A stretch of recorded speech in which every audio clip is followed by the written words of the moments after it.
పవిత్ర రంజాన్ పర్వదినం రోజున దర్శిపట్నంలో చోటు చేసుకున్న ఈ ఆసక్తికర సంఘటన అందరినీ ఆశ్చర్యానికి లోను చేసింది. స్థానిక కుర్చేడ్ రోడ్లోని ఈద్గా మైదానం ఇందుకు వేదికైంది. Darsi MLA doctor Buchepalli Sivaprasad Reddy, TDP యువ నాయకులు డాక్టర్ కడియాల లలిత్ సాగర్ ఇరువురు ముస్లింల ప్రార్థనల్లో పాల్గొని ఆత్మీయ ఆలింగనం చేసుకోవడం చూపర్లను ఆకట్టుకుంది.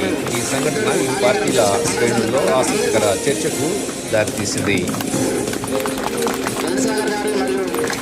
శివప్రసాద్ రెడ్డి గారు ఇద్దరు ఆలింగనం చేసిన పండుగ సందర్భంగా మనందరి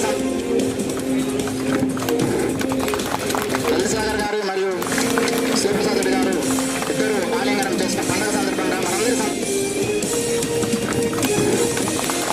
లలిసాగర్ గారు మరియు శివప్రసాద్ రెడ్డి గారు ఇద్దరు ఆలింగనం చేసిన పండుగ సందర్భంగా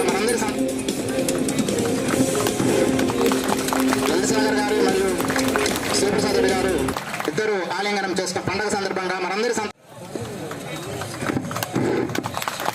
లలిసాగర్ గారు మరియు శివప్రసాద్ రెడ్డి గారు ఇద్దరు ఆలింగనం చేసిన పండుగ సందర్భంగా లలిసాగర్ గారు మరియు శివప్రసాద్ రెడ్డి గారు ఇద్దరు ఆలింగనం చేసిన పండుగ సందర్భంగా